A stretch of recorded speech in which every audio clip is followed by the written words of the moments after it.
que jàppe woo leen opposition en quelque sorte mais quand même ñu ngi continuer di occuper l'espace. pour exister.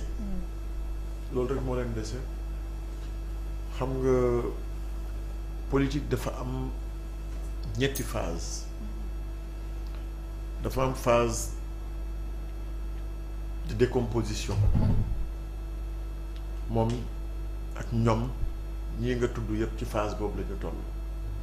ils sont en décomposition politique ki njëkk ki mooy Thierno Bocoum.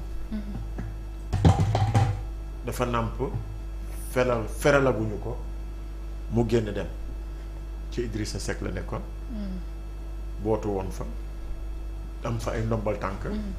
Idrissa Seck di ko nampal feralagu ko mu takk ay bagaasam dem yoonam fan nga ko déggati. lan la amati ci ban élection la participer ci gisuma ko fenn dégguma ko fenn lu muy ay poste toog wax sa xalaat yomb na trop. politique terrain la ban terrain la occupé fan mooy base politique am yoo xam nga ko. du tout. mosu nga ko dégg. yow da nga xam base politique Thierno boobu wax ma kan moo ko xam na ma ko wax. Bougane c'est un entrepreneur mécontent du politicien du homme politique fan la jaar ci ban formation politique la jaar danga ko koo xamal danga ko mës a dégg. Talla yow sa partenaire la woon donc ko mës a dëgg ban formation politique la jaar. non mouvement la yore. non ban vécu politique la am. candidat indépendant la woon. non waxuñu ay affaire indépendant est-ce que da nga ko xamal vécu politique amul entrepreneur la woon yoroon ay entreprise am nekk ci régie publicitaire yeeg affaire de mel noonu xamul dara ci politique entreprise la yore liggéey. am ay antécédents am ay querelle ak et cetera mu dugg ci politique ak kan. Barthélémy donc mos a xamal base politique bu naturel. borom Ndakaaru slogan la woon bi ko Khalifa Sall ndeyale. héritage yu Khalifa Sall la Barthélémy daan dundee. héritage politique am mu nekk nag un maillon central dans le dispositif. jàng politique xam ko juddoo ci politique yaroo ci li ko trahir c'est des choix politiques néew ma xamul politique de il sait comment faire de la politique wuteeg ñaar yi ma la liimal mais c'est des choix politiques dafa am premier choix bu mu raté c'est d'avoir accompagné un leader nga identifié wu ci leader bi yëkkati say kaddu wax ni sama doomu ndey la ngeen ànd nekk ci xeex yu métti mu tar nga ànd ak moom nga guddil ko bëccëgal ko nga xëy la rupture est annoncée xawma qui a tort xawma qui a raison mais le divorce. mais il l'a lâché au moment où il avait plus besoin de lui.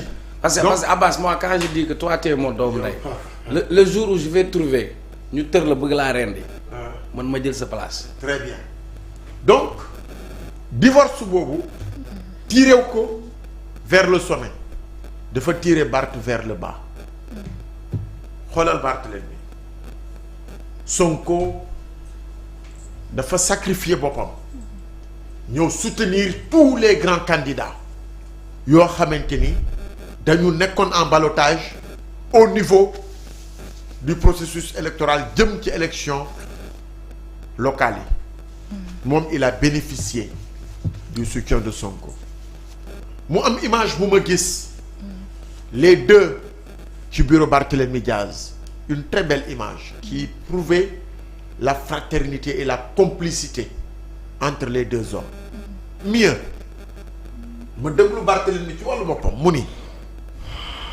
dama ko jàppale ma taxaw ko dans le secret de nos secrets nga bàyyi kooku bi mu ko bàyyee ba léegi c'est comme barigo la boo bàyyi ci kaw montagne muy wàcc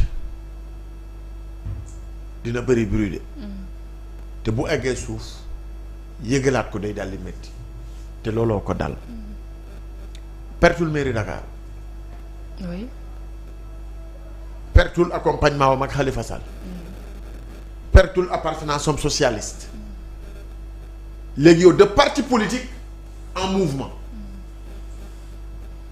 de parti politique en mouvement et de mouvement en daïra. Ah bon? Ah oui? Mouvement bi amul avenir. amul benn avenir. benn avenir amu ko tey laa la ko fi wax bindal nga téye.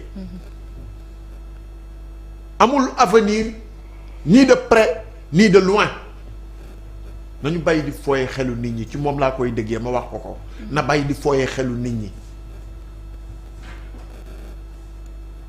tu fais une déclaration publique nga mobiliser nga xool ñan nga fa gis dans une salle loolu c'est une force juróomi Njaga Njaay boo demoon léegi yëmbal ci sama yaay yi ñu mobiliser la juróomi Njaga Njaay léegi. bon kon kay boo ñëwee sama kër ma génne la sama booyam. léegi bu ma bon woote pour rembi rek ak ruube Cheikh Omar mii boo ko joxoon léegi car 50 000 mu indil la léegi juróomi car. nañu dem sur le terrain. Papisco laa koy jox. nañu dem sur le terrain gis nga politique bi léegi dafa changer de fusil d'épaule mu changer des éléments de contenu. Maintenant ils ont fait leur choix que je respecte mais le choix le plus judicieux c'est oser affronter, oser dire quand il le faut. mi ngi doon gën a neexee ñoom ñu am des avis contraires demander pour que bu ñu ñëwee ci dialogue bi ñu jox leen parole ñu ñëw taxaw ci kanamu askan bi wax ni ñun lii la ñu gëm lii la ñu bëgg nii lañ ko bëggee bu mënee am lii moo luy gën ci Sénégal. ñu teg ay propositions. oui mais nag ñu yekk suñu ceeb bu neex. kaay leen ngeen añ ngeen ne du ngeen ci añ dañuy xajamal bu ëllëgee da nga assumer aussi tes responsabilités. D'accord. Mais la marche du Sénégal pour man incombe à tous les citoyens quel que soit leur bord man de loolu lay conseiller ku mu mën a doon bu ñu nee dañuy woote pour waxtaane ci mbéy mi na agriculteurs yi yépp mobiliser wu ànd ak ñun war a àndal ku ci war a joxe sa xalaat ci intrants yi nga joxe ko ku war a joxe sa xalaat ci semences yi nga joxe ko ku war a joxe sa xalaat ci accessibilité des terres nga joxe ko ci xalaat bu mu mën a doon boo ko amee nga def ko journée de l'élevage dafay am des réflexions sont ouvertes mais lii sama nijaay wax léegi les concertations doivent aller aussi dans le sens du redressement économique de ce pays ñu créé waat ci benn large concertation am nañu la référentiel des politiques publiques horizon 2050 comment on va procéder pour la mise en œuvre dans les meilleurs délais loolu ça demande une réflexion te gis naa ni le ministre secrétaire général du gouvernement bi ñu ko installé ba léegi ça fait presque 3 conseils interministériels moom mi ngi koy jiite di joxe des orientations allant dans ce sens. kon pour man globalement. oui. lu jëm ci wàllu dialogue gi. je pense que l'avis que j'ai donné est un avis positif. man foofu partagé wu ma avis ak suma nijaay parce que pour man bu président Ousmane Sonko tëju woon en tant que premier ministre président Bassirou Diomaye Diakhar Faye mu tëju en tant que président de la République ñu toftal ci le président Malick Ndiaye en tant que président de l'Assemblée ñu concerté wu avec les membres de la Sénat ñu concerté wu avec audiovisuel concerté wu avec les juristes ñu génnee ñoom lu ñu bëgg a appliquer ñu appliquer ko coow dina leen topp tama du leen ëpp boobu. D'accord. kon comme woo nañu ñëpp déglu nañu ñëpp nañu jël maintenant seen responsabilité ba mu jeex takk ba pare ñu bëttal dialogue nañ ko bëttal at muy ñëw bu mu am dialogue nañ ko bëttal ci beneen at bi ñu dérouler la mise en œuvre. D'accord. Parce que trop de dialogue tue la démocratie tue la concertation déglu nga nit ñi jëlee nga ci njëngat na nga appliquer li nga xamante ne moom mooy résultat yi Sénégal mën a jëm ci kanam wax ji dafa bëri coow li dafa bëri nañu jóg laxasaayu liggéey te wàññi wax merci beaucoup Abass pour terminer Aliou noo mën a comprendre taxawaayu opposition bi ci dialogue bi nga xam ni président woote na ko te ñoom teewuñu ci. c'est-à-dire que xam nga quand même on est dans un régime